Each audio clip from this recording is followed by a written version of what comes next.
Hi hello मैत्रिणी, good morning. Shri Swami Samarth. हे पा मैत्रिणी, माझा ना हा सकाळचा ब्लॉग आहे. हे पा मी आता आलेली इथे एका मैत्रिणीच तिथं हळदी कुंकूला. तिने सकाळी हळदी कुंकू ठेवलं होतं, कारण त्या दिवशी पण दोघी तिघीचं होतं. नंतर इथं दुसऱ्या मैत्रिणीकडे आले, तिचं पण सकाळीच होतं, कारण संध्याकाळी 2-4 यांचं होतं म्हणून दोघींनी सकाळी ठेवलं आणि दोघींनी संध्याकाळी ठेवले. हे पहा आता संध्याकाळी 4 वाजता दुसऱ्या मैत्रिणीच्याकडे होतं आणि तिच्या मुलांचं बोरनान पण होतं. तिथं हळदी कुंकू घेतलं आणि तिच्या बाळाला बोरनान घेऊन आम्ही तिच्यापासून पण निघलो. तिच्यानंतर आहे ना आम्ही दुसऱ्या एका मैत्रिणीकडे जाणार होतो, कारण हा ना आता फक्त राहिले होते रथसप्तमीच्या फक्त शेवटचा उद्याच्या दिवस राहिले, त्यामुळे ना बायकांनी खूप गडबड केली होती. हे पहा तिच्या आता ना हळदी कुंकू झालं, नंतर बोरनानाची पण इथं तयारी केली. तिचा भाऊ तिला घेऊन बसला होता.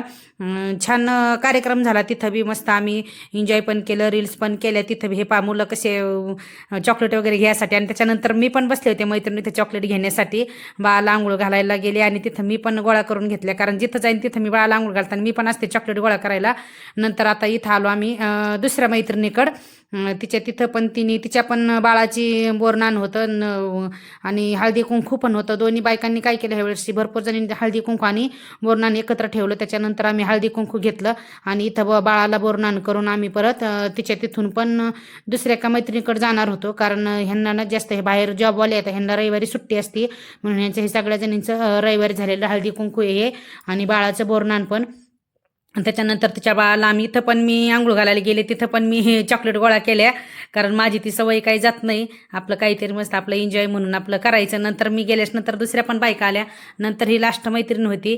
मग नंतर तिच्या तिथं गेलो हिच्या इथं पण, कारण जाईपर्यंत आम्हाला संध्याकाळच्या 7 वाजले होते, कारण हिच्या इथं पण हळदी कुंकू घेऊन गेम वगैरे ठरले आहेत आमच्या काय काय खेळायच्यात. तर मग तिला म्हटलं पटपट हळदी कुंकू दे, म्हणजे टाईम पण आपल्याला भेटेन रील्स वगैरे करायला. ते तिने ना नाश्त्यासाठी वेपर्स वगैरे आणले होते. सगळ्या बायका आल्या, आमचे रील्स करायला चालू झाल्या. छान मस्त एन्जॉय केलं. भरपूर जणी बायका होतो आम्ही, कारण सुट्टी असल्यामुळं सगळ्या एकत्र जमा झाल्या. जवळजवळ 3-4 रील्स केल्यानंतर घरी आले. घरी आल्याच्या नंतर आहे ना मला करायची होती अंड्याची चटणी. मी अंड्याची चटणीची पूर्ण तयारी करून घेतली, कारण खूप वेळ झाला होता मला घरी यायला पण, आणि मुलांना पण भुका लागली होती. मी काय केलं तर सकाळीच थोडं ना पिठा बी जास्त मळून ठेवलं होतं मुलांसाठी. हे पाहता इथं ना मी छान अशी अंड्याची चटणी करून घेते. कांदा वगैरे परतला, त्यामध्ये टोमॅटो टाकलं. टोमॅटो टाकून मीठ हळद तिखट टाकून थोडा वेळ ना मी झाकून ठेवलं, म्हणजे हे नरम होण्यासाठी. टोमॅटो 1 ते 2 मिनिट मी छान असं बारीक गॅसवरती ठेवलं.